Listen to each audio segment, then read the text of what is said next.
Previously on Alan Wake, I wrote a horror story that has come true. Thomas Zane did the same in the 70s. You will go no further. If I continue like the Dark Presence wants me to, the story I'm writing won't save Alice.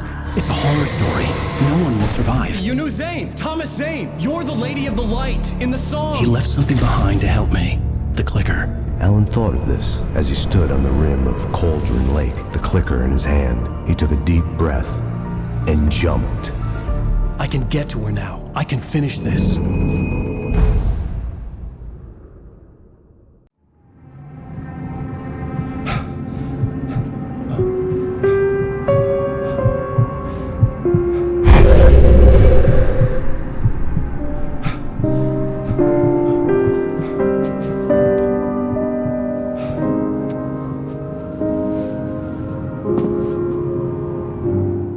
I had a hangover. My head was about to explode and the light hurt my eyes. I needed my sunglasses and painkillers to dull the pain. In one of my finer moments of self-deception, I swore to quit drinking.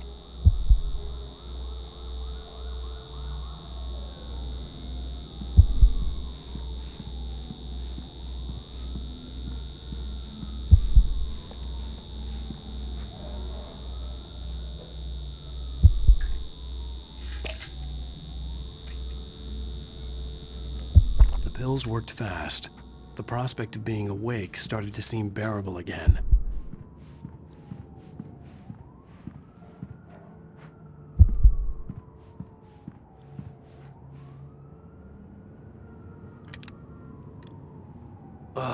The sunglasses made the world look bearable. Now I could keep my eyes open without feeling like a vampire in the sun. There was a message waiting for me on the machine. You have one new message. Al! Are you still asleep? Wakey, wakey! You should have your show on your TiVo.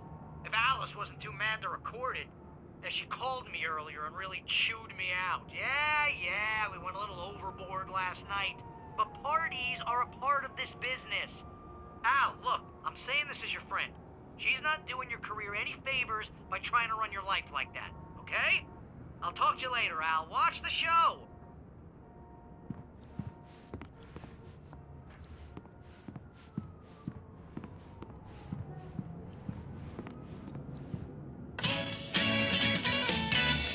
Ladies and gentlemen, welcome back to the Harry Garrett Show.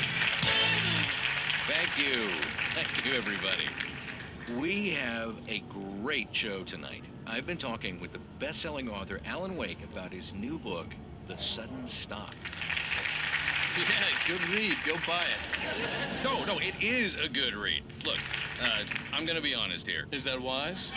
No, but I'm gonna do it anyway. I got people who give me the lowdown on books. I'm a busy guy. But this one, I actually read from cover to cover. I mean, I'm a big fan. Wow, thanks. Now, this might be a spoiler for those who haven't read the book yet. Based on the sales figures, the 2 people out there who haven't read the book yet. But this last book is all about the death of the main character, the hard-boiled New York detective, Alex Casey. Now, there's been a lot of outrage about this. Why the hell did you kill Casey? What the hell were you thinking, man? Good riddance. No, seriously, though. 7 years and 6 books is a long time. He was a gloomy guy to spend all your working hours with, and it was a good run. But it's time to explore new things. My next book will be a departure from the old for me. You selfish bastard, always thinking of yourself. Well, you've certainly given us a lot of entertainment over the years. And now that you mention it, Casey was a gloomy guy. Never had much luck with his love life with the ladies. Was that autobiographical in any way?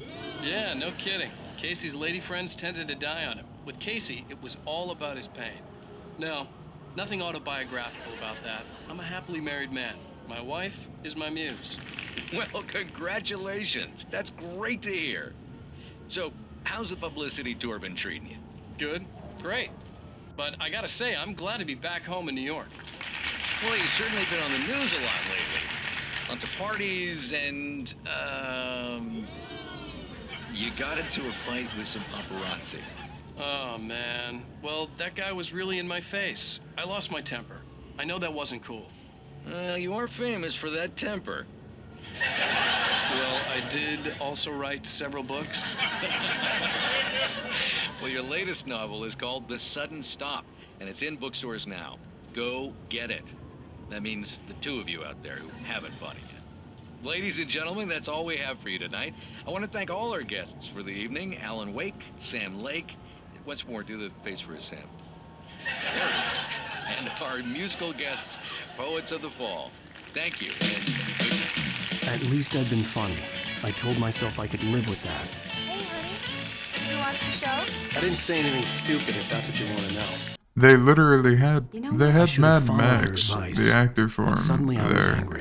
There's so Mostly at many myself. also vines that go drawn to Mad Max. What? Now you can't even What talk they to were me? talking Well, about. this morning I was angry because you said you'd be home at midnight and you showed up at 7 a.m. and passed out in mid-sentence. Now I'm over it. Are you angry? This goddamn tour. It's gotten out of hand. Oh, honey. It's almost over, right? We can get back to normal. Then you can start writing again. I'm sorry, honey. Alan, you're not thinking straight. Just take a shower and go back to bed, huh? Yeah, you're right, honey. I'm sorry. Once this is over, let's go away together. A vacation. Just you and me. Some peace and quiet.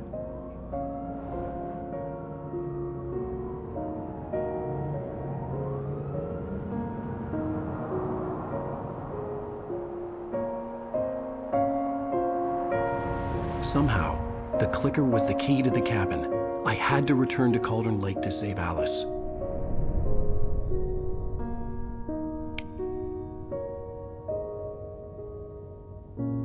I'm going back to the lake to finish this. I'm going to write an ending to the story in the manuscript on my own terms, to make it all right. Why can't you just write it here? The last page is still in the typewriter. I need to read it first. Everything needs to be just right. Zane tried to cut some corners, and it didn't end well. Okay, ready when you are. I'm sorry, Sarah, but I need to do this alone. Barry, take her gun. Miss Weaver, close the door when I leave.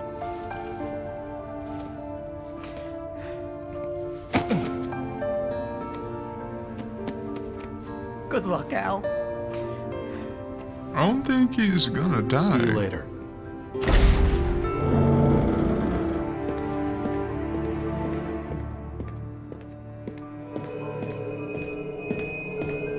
When I got out, it was warm and sunny. I'd flicked the switch of the clicker. Had it done this?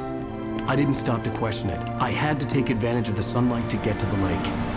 On Zane's page, I had stood on the rim of Cauldron Lake, about to use the clicker. That's where I was headed.